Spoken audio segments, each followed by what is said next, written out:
ओम नमः शिवाय दोस्तों।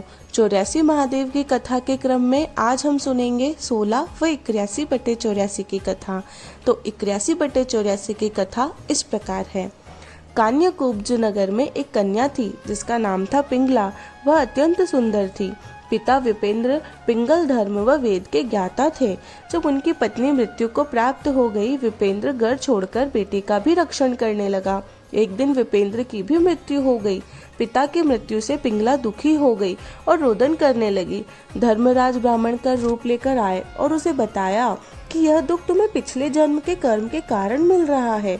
पिछले जन्म में भी तुम बहुत सुंदर थी और वैश्यव्रती करती थी। एक ब्राह्मण तुम्हारे रूप के वशीभूत होकर साथ रहता था। तुम्हारे साथ रहने के लिए अपनी पत्नी का त्याग कर दिया था। एक दिन एक शूद्र ने घर में उस ब्राह्मण की हत्या कर दी। उस ब्राह्मण के माता पिता ने तुम्हें श्राप दिया कि तुम पिता वियोगी सहोगी और पति को भी प्राप्त नहीं करोगी।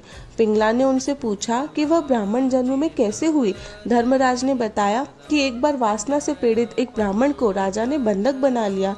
उस ब्राह्मण को तुमने बंधन से छुड़ाया और घर ले आई। उस ब्राह्मण के साथ रहने के कारण तुम्हें इस जन्म में ब्राह्मण का जन्म मिला। पिंगला ने पूछा, अब उसे मुक्ति कैसे मिलेगी। धर्मराज ने बताया कि अवंतिका में महाकाल वन में पूर्व दिशा में शिवलिंग का दर्शन करो, उससे तुम्हारी मनोकामना पूरी होगी। पिंगला वहां गई और शिवलिंग के दर्शन कर देह को त्याग दिया। पिंगला के मुक्ति से शिवलिंग का नाम पिंगलेश्वर रहा। जो भी मनुष्य पिंगलेश्वर महादेव के दर्शन करेगा उसको सदा धर्म और धन निवास करेंगे। ओम नमः शिवाय। इसी क्रम में अब सुनते हैं 16/84 ईशानेश्वर महादेव की कथा। प्राचीन काल में तुहुंड नाम का एक दानव था। उसने देवताओं के साथ ऋषियों, गंधर्वों, यक्षों को भी अपने अधीन कर लिया। उसने इंद्र के हाथी और घोड़ों को भी अपने अधीन कर लिया। उसने स्वर्ग का द्वार रोक देवताओं को भी अपने अधिकार छीन लिए। तब सभी देवता अत्यंत चिंतित हो विचार करने लगे। इतने में महामुनि नारद वहां आए। तब सभी देवताओं ने उन्हें प्रणाम किया एवं तुहुंड दानव द्वारा किए गए अत्याचारों के बारे में बताया। साथ ही नारद मुनि से आग्रह किया कि वे इस दानव से हमें बचाए।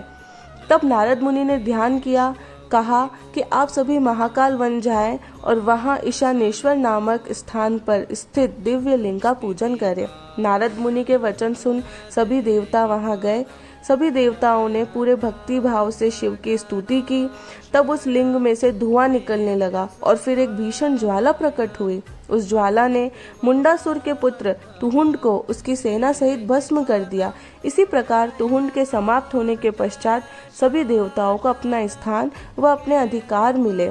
ऐसा कहा जाता है कि जो भी मनुष्य इनके दर्शन करेगा वो शत्रुओं पर विजय प्राप्त होगी, उनके सारे कार्य पूर्ण होंगे, साथ ही पापों का नाश होगा।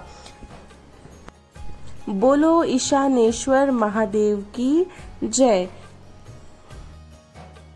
Please like, share and subscribe.